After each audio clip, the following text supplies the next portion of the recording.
wherever you get your podcasts. What I would do, I would pass the HEROES Act. It has all the money and capacity to take care of each of those things now. And the idea the president is still playing golf and not doing anything about it is beyond my comprehension. And the Republicans were told, I don't know if it's true, there's 22 Republicans say they won't vote for anything. Well, there ought to be at least a dozen of them have the courage to stand up and save lives and jobs now. We should be doing it now. President-elect Joe Biden, isn't that nice to say? President-elect Joe Biden is urging immediate action on the next round of COVID economic relief. But Mitch McConnell has sent the GOP-controlled Senate home for Thanksgiving, the exact thing that all the doctors say is dangerous, leaving millions in limbo, including the restaurant industry. The House has already passed a bill that includes billions for independent restaurants and small firms. But according to the New York Times, a pending Senate version includes aid to big chains that are not strapped for money. Joining me now, Congressman Tim Ryan of Ohio, Melba Wilson, president of the New York City Hospitality Alliance and the owner of Melba's Restaurant in Harlem, great place to go, and Jamila Robinson, food editor for the Philadelphia Inquirer. I want to get Tim Ryan, I have to ask you this because I think all too often, people in the world don't realize the impact of what Congress does, right? So I want to take you on a little journey to Niles and Youngstown, Ohio. There's a place there called Vernon's Cafe, right? They make these great, it's the banana peppers and the oil, the hot peps. You know, I've had these before. I used to live in the area. How does the House bill help a restaurant like Vernon's? That's a family-owned place that only has 2 locations. Well, listen, I just went up 10 points in the polls because I got you to say hot peps on national TV. So I appreciate that.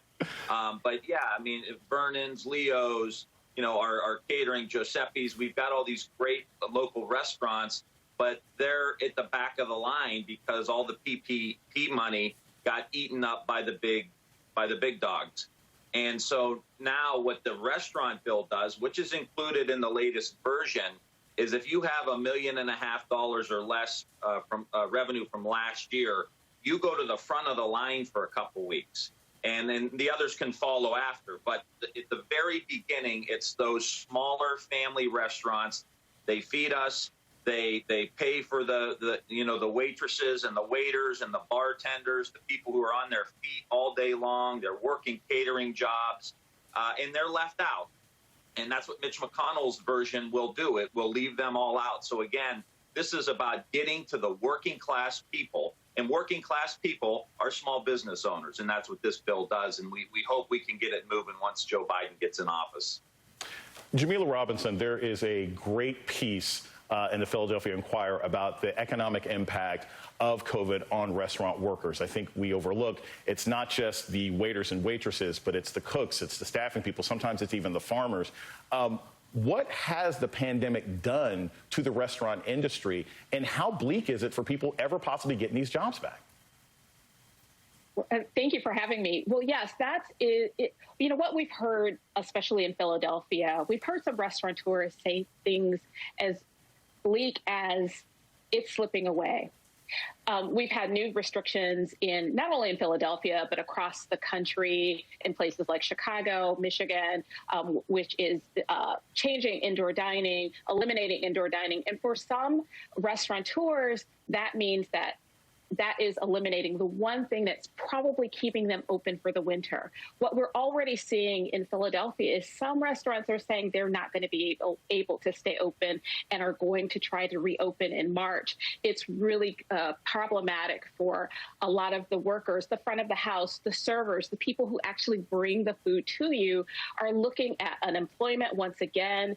These are folks who were laid off from March until June and then came back when outdoor dining was allowed, but it's really, it really changes the entire system for all of the people who bring you food. It is the, as you said, it's the dishwashers, it's the bussers, and a lot of restaurateurs have been trying to stay open, but the pandemic is really, it's really been making it hard for them. Melba, you have a fantastic restaurant called Melba's in New York. I've been there several times. Joy has had parties there. We really, really enjoy your restaurant.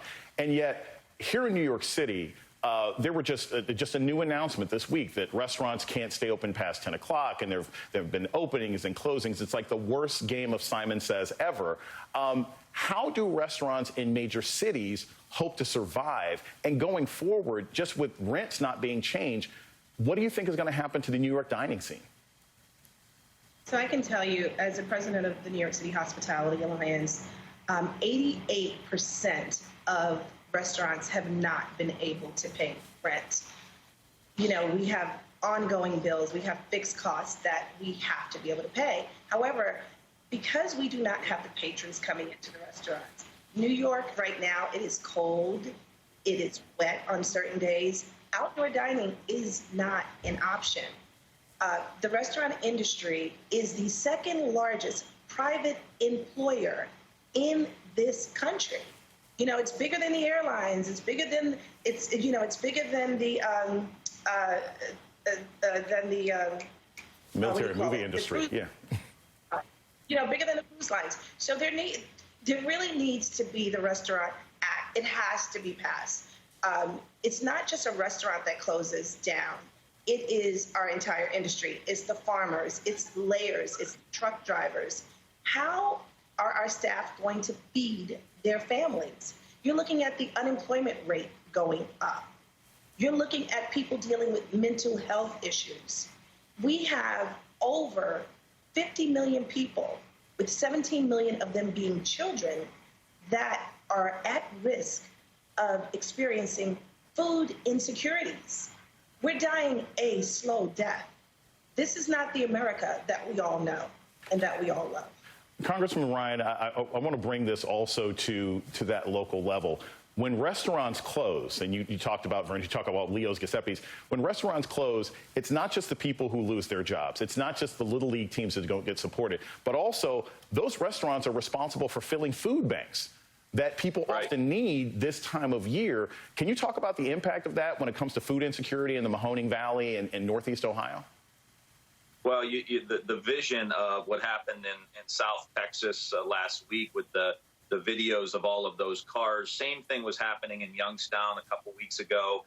The Purple Heart vets in the local county in Mahoning County, which is Youngstown, they fed 4,000 families a couple weeks ago. I mean, that is unheard of, that we have that need. And the cars pulling up were, middle-class cars. I mean, people who, but for the pandemic and the way this has been handled, they had decent jobs. They weren't great jobs, but they were able to feed their family and pay the bills. And so this is hitting everybody in the community. It is devastating. I appreciate your other guests bringing up the mental health issues, because that is not. We thought it was going to be, come in 6 months. It's here now. The stress level, the anxiety. I get more texts about people saying, "Look, I'm going to have a nervous breakdown." We had hundreds of people in Ohio say they owed $20,000 in back pay for their unemployment. I mean, can you imagine? How am I going to get Christmas gifts? All of this is happening. And I will just say that Mitch McConnell, this is the most anti-business, anti-small business approach I've ever seen in my almost 20 years in Congress, to just cut these small businesses loose and pay them lip service over all these years. And Mnuchin's also getting rid of some emergency monetary and loan programs for small businesses. This is throughout the administration, and the president's playing golf. I mean, give me a break. You're pro-business. The Democrats are the ones who are trying to resuscitate. And there's one last point. I remember being at these restaurants during the argument over the Affordable Care Act. And I would have some conservative people grab me as I walk in. You can't do this. You can't do that. You can't pass this government takeover and all that, all the talking points. And I'll never forget, a couple of the waitresses pulled me aside and said, I was a little younger then, they said, "Honey, you better pass this. We need that health care." And those are the people that are getting cut loose here, those workers in the small businesses, and it's shameful. And there is something that could be done. Thank you so very much, Congressman Tim Ryan. There's something that could be done. We have Governor Inslee out in the Pacific Northwest. He's handling it. Some of these governors need to get involved, too. Thank you so very much, Congressman Tim Ryan, Melba, and